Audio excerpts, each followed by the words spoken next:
Hello, everyone, and welcome to this episode of Langer at the Mic, this Montreal Canadiens postgame show. Langer at the Mic live.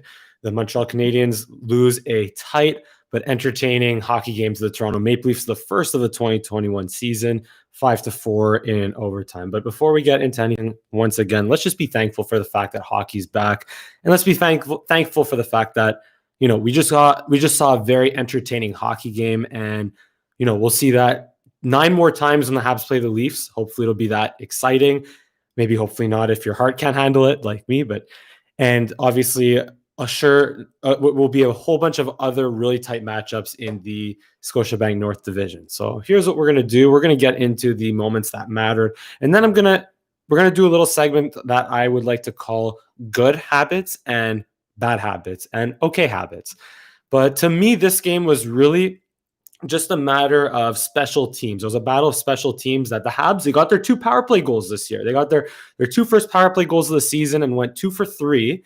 But honestly, the Leafs really won the special teams battle. And I consider 3-on-3 overtime as part of special teams, even though it's even strength technically. But anyway, let's go to the first period. So at first, I'd say the first 5-10 minutes, it seemed kind of almost like a bit of a bland hockey game as the teams were just like kind of feeling each other out.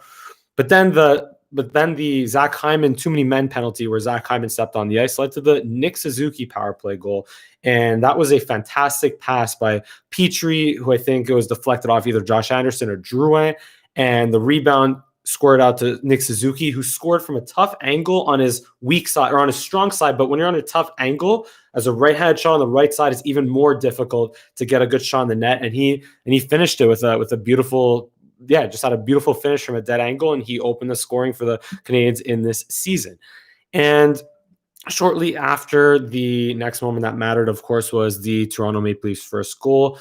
And that was off a face-off. That was off I think it was Jake Evans that lost the face-off to John Tavares, and it was a quick kind of play out to Nylander, who carried it, or no, it was the winger, so I think it was a VC, or someone carried it on his right side, and then ended up passing it out to Nylander, set up a screen, and Price never saw it. So to me, that's one thing that I'm concerned about going into this year, is that the Canadiens, if like one of their weaknesses will be on faceoffs, and they lost the faceoff battle tonight against the Leafs.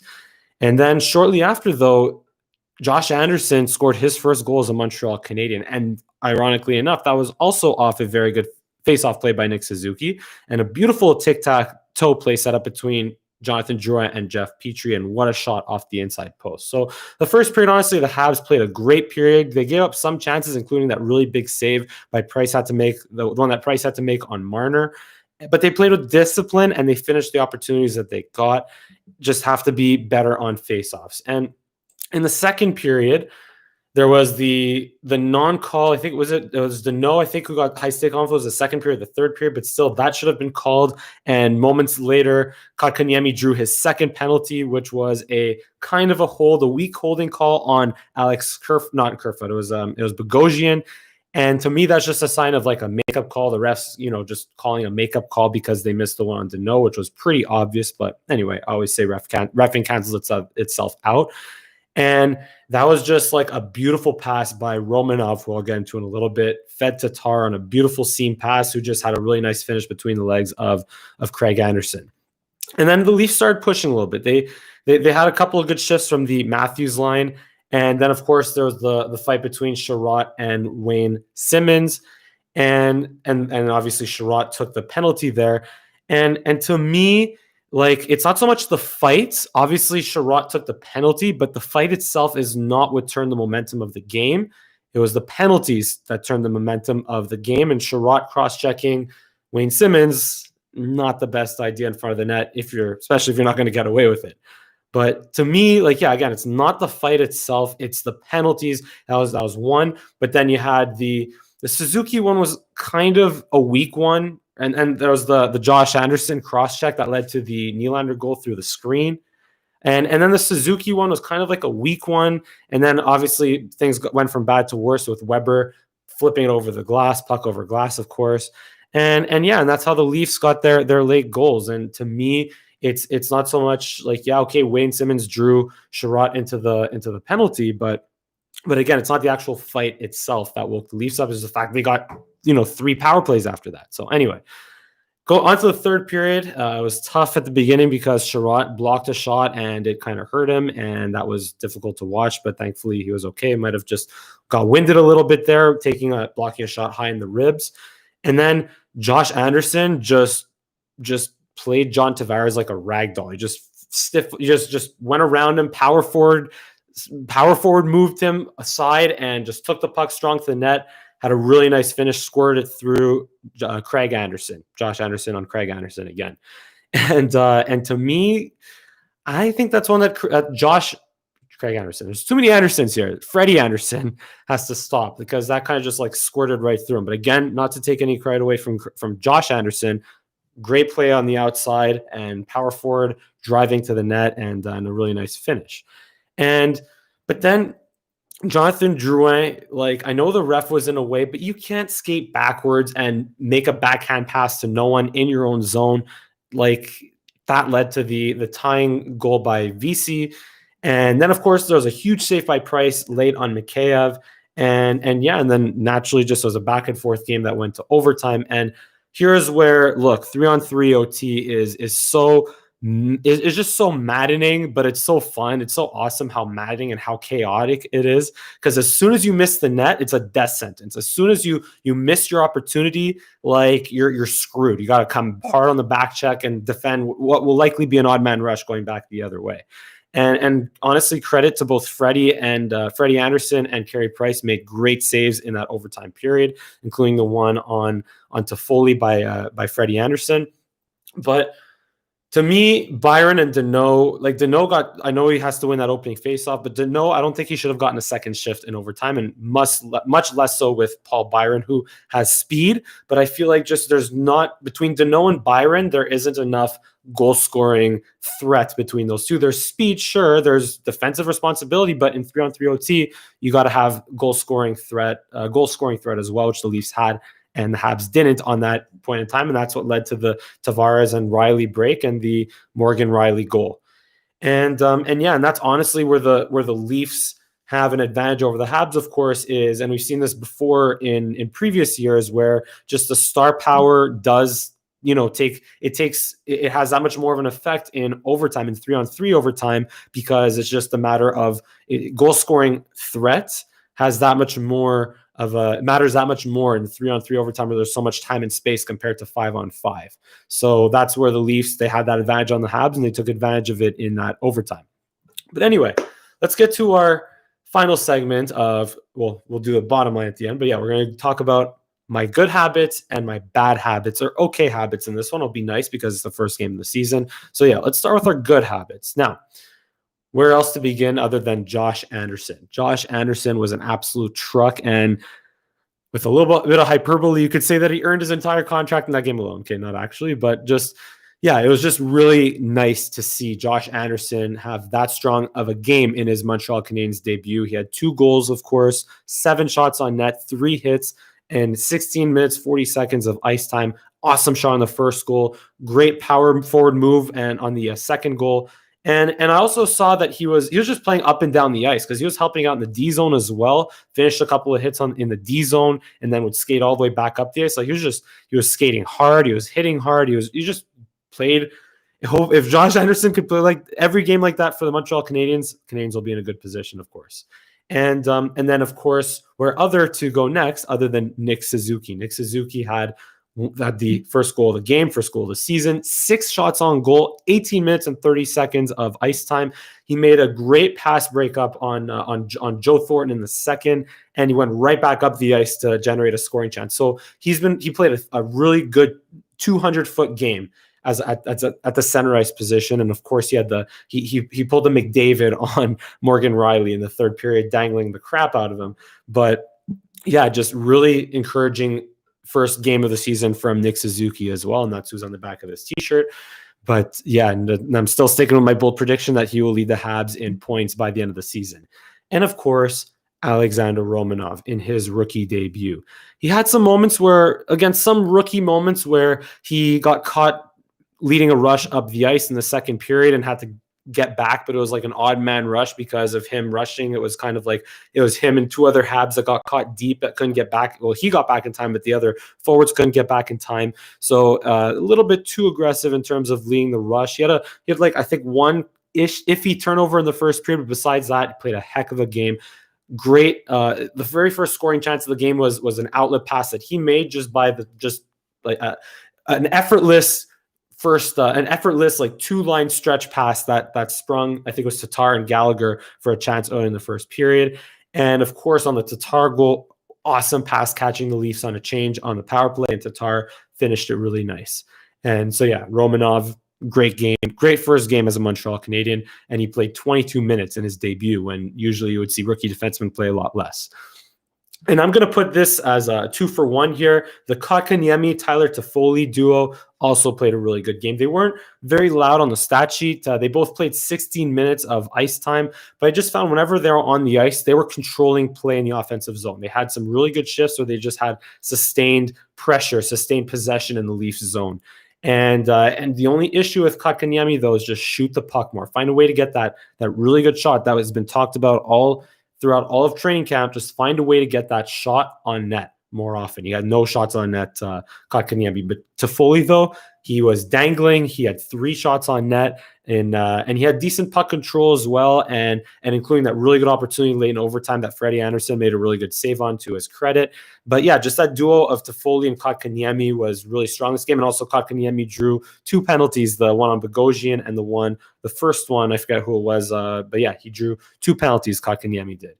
And I'm even going to include Jake Evans in this. He didn't play much. I think it was only 8 minutes of ice time. He really didn't play much. But every time he was on the ice, it was, it was 8 minutes that Jake Evans played. But whenever he was on the ice, he held his own. He was in good position. He played the body on Marner and on Matthews, the couple instances that he was on the ice. And he was noticeable in the times that he was on the ice. So, so I'm going to throw Jake Evans into that as well. And last but not least, although he gave up 4 goals, Carey Price I'm putting as a good habit in this one because he made 29 saves. I found he played a lot with a lot of control. He looked a little more flexible than usual. I found that he was doing a really good job taking away the lower part of the ice, although a couple of pucks did squeeze through his legs I find he's had issues in the past. But he did do a really good job just playing in control, playing like reading the play as usual. And the goals that went on him were deflections and screens and the 2-on-1 in overtime. So I like the way he played, even though he gave up the 4 goals. And yeah, and just when you play against teams with a little bit less firepower than the Leafs, and if you don't give the Leafs 3 penalties to end a period, well, it won't translate to 4 goals going forward. Now let's get to our okay habits. And I'm sorry, but I have to kick off with Jonathan Drouin because, yeah, he had 2 assists.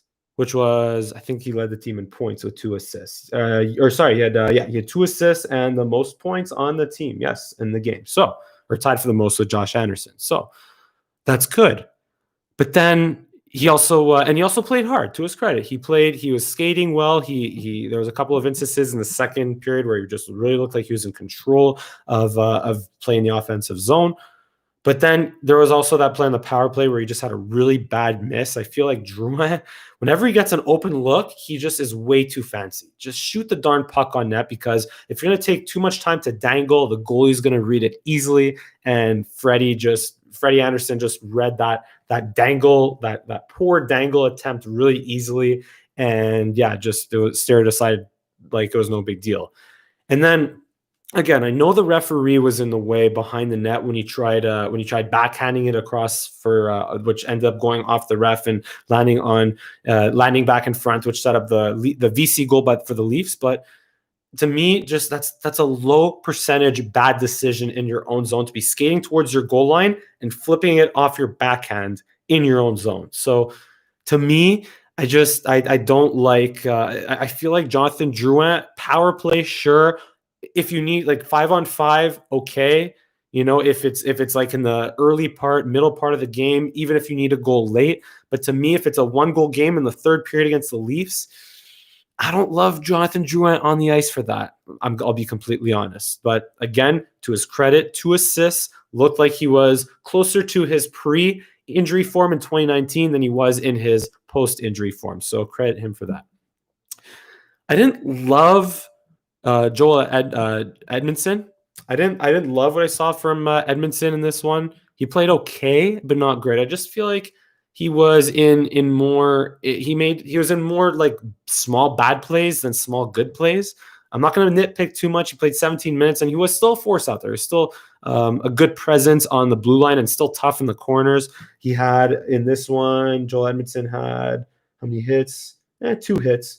5 block shots, though. So, again, stay-at-home defenseman, did okay, but just it has to eliminate more the small bad plays that could lead to more bad things. So I'd say okay. Not bad, not terrible, but not great either. Just okay debut for Edmondson in this one. And I'm going to put I hate to say this. I think it's more just the fact that they just didn't play much. They had like the Tatar and Gallagher duo only had like 15 minutes of ice time. And Tatar did have that beautiful goal, but he wasn't really noticeable other than that. Like there was a couple of decent shifts in the offensive zone, but he wasn't really noticeable outside of that. And Gallagher was, of course, disruptive, but I just think, again, because of the lack of ice time they had, they weren't as noticeable as the Anderson, Suzuki's, and Toffoli's and Kotkaniemi's and all that. And I'm going to put Claude Julien into this as well. They were really good 5-on-5 in this one. The Habs were really good 5-on-5 in this one, but I don't like the way that Claude Julien managed the overtime. I don't like giving a second shift to Jonathan, to Philip Deneau. And I don't love the idea of giving more ice time in a 1-goal game to Jonathan Drouin than Brendan Gallagher in the third period, which, again, look, first game of the season, I'm not going to nitpick too much on that, but if the Canadiens struggle and lose more games from coaching or from coaching than they win from good coaching, that's going to be a talking point, of course, this season. And then, of course, the special teams was the Leafs won the special teams battle, plain and simple. The Habs did get their 2 power play goals, but they couldn't kill. They were 2 for 4 in the PK. Leafs got their 2 power play goals in the PK, and that's what brought them back in this one. And of course, the 3-on-3 overtime, to me, that counts as special teams, even though it's even strength. And just the Habs discipline and overtime. Of course, look, Philip Deneau was the one that had a breakaway at the end of his shift, and that was a very sorry breakaway attempt, but he was gassed. So look, he did the best he could. And just the way they managed that overtime could be better. And of course, the faceoffs, the Leafs had 55% on face box. So the bottom line, stay out of the box against the Leafs, and you have a chance to win. You have a very good chance to win. Keep it 5-on-5. Play the fast, hard, disciplined, smart hockey that you're capable of playing against the Leafs, and you'd be good to go. You got your 2 power play goals after having a really bad power play the last couple of years, an awful power play the last couple of years. So you got 2 right off the bat. So that's great. And again, really nice to see Josh Anderson, Nick Suzuki being the real deal. And it's nice to see a balanced lineup, and especially on the defense, because Weber led the defenseman with 24 minutes and Kulak still had a decent 14 minutes of ice time. And ultimately, look, hey, again, that was a tight, fun hockey game. We're so happy that hockey is back. I honestly felt playoff nervous just because it's against the Leafs and bragging rights with all my friends and Twitter, of course, and especially in that 3-on-3 overtime. But hey, that's game 1 of 10. There are 9 more games against the Leafs, believe it or not, and 10 more games to be played against every other opponent in the Canadian division. And it's on to Edmonton for next Saturday night. So, yeah. That's been our Habs live postgame show here on Langer at the Mic. As usual, please give us a subscribe and a big thumbs up on this video. You can give me a follow at Mike Langer, both on Twitter and Instagram.